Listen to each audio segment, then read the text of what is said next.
juga merupakan sebuah sistem yang terdiri atas komputer-komputer yang didesain untuk dapat berbagi sumber daya, berkomunikasi, dan dapat mengakses informasi. Manfaat jaringan komputer. Yang pertama, resource sharing, dapat menggunakan sumber daya yang secara bersama-sama. Yang kedua, reliabilitas tinggi. Dengan jaringan komputer, kita akan mendapatkan reliabilitas yang tinggi dengan memiliki sumber-sumber alternatif persediaan. Yang terakhir, menghemat uang. Komputer berukuran kecil mempunyai rasio harga atau kinerja yang lebih baik dibandingkan komputer yang berukuran besar. Jenis-jenis jaringan komputer.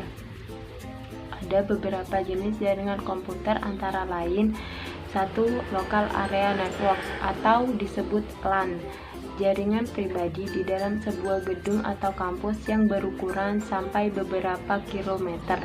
2. Metropolitan Area Network atau disebut MAN, pada dasarnya merupakan versi LAN yang berukuran lebih besar dan biasanya menggunakan teknologi yang sama dengan LAN, mencakup kantor-kantor yang letaknya berdekatan. 3. Wide Area Network atau WAN, jangkauan mencakup sebuah negara bahkan benua, terdiri dari kumpulan mesin-mesin yang bertujuan untuk menjalankan program-program aplikasi pemakaian internet. 4. Internet. Biasanya untuk melakukan hal ini diperlukan sebuah mesin gateway guna melakukan hubungan baik perangkat keras maupun perangkat lunak. Kumpulan jaringan yang terkoneksi inilah yang disebut dengan internet. 5. Jaringan tanpa kabel, suatu solusi terhadap komunikasi yang tidak biasa dilakukan dengan jaringan yang menggunakan kabel. Komponen jaringan komputer. Jaringan komputer sendiri tersusun dari beberapa elemen dasar yang meliputi komponen hardware dan software, yaitu komponen hardware itu contohnya PC, NIC, kabel, dan topologi jaringan. Sedangkan komponen software itu seperti sistem operasi jaringan, network adapter driver, dan protokol jaringan. Selanjutnya poin E, perangkat jaringan komputer. Itu ada 4. Yang pertama ada repeater, berfungsi untuk menerima sinyal, kemudian meneruskan kembali sinyal yang diterima dengan kekuatan yang sama.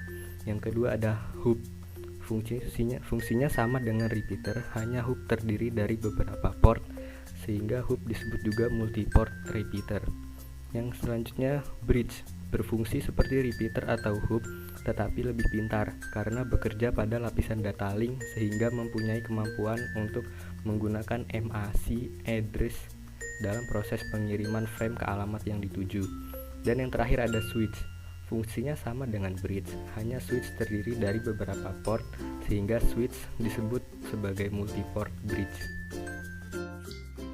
Bagian F, tipe, jenis kabel, dan pengabelan. Setiap jenis kabel mempunyai kemampuan dan spesifikasinya yang berbeda. Oleh karena itu, dibuatlah pengenalan tipe kabel. Ada beberapa jenis kabel yang dikenal secara umum, yaitu twist pair, UTP, dan STP. 1. Thin Ethernet atau TNET. Thin Ethernet atau TNET memiliki keunggulan dalam hal biaya yang relatif lebih murah dibandingkan dengan tipe pengabelan lain, serta pemasangan komponennya yang lebih mudah. Panjang kabel thin koaksial atau RJ58 antara 0,5 sampai 185 meter dan maksimum 30 komputer terhubung. Kabel koaksial jenis ini banyak dipergunakan di kalangan radio amatir, terutama untuk transfer yang tidak memerlukan output yang besar. 2. Thick Ethernet atau ThickNet. Dengan ThickNet ini, jumlah komputer yang dapat dihubungkan dalam jaringan akan lebih banyak dan jarak antara komputer yang dapat diperbesar, tetapi biaya pengabelan ini lebih mahal serta pemasangannya yang relatif lebih rumit dibandingkan dengan TNET. Pada ThickNet digunakan transfer untuk menghubungkan setiap komputer dengan jaringan komputer, atau konektor yang digunakan adalah konektor tipe DIX. Panjang kabel transfer maksimum 50 meter, panjang kabel ThickNet maksimum 50 500 meter dengan maksimum 100 transfer terhubung.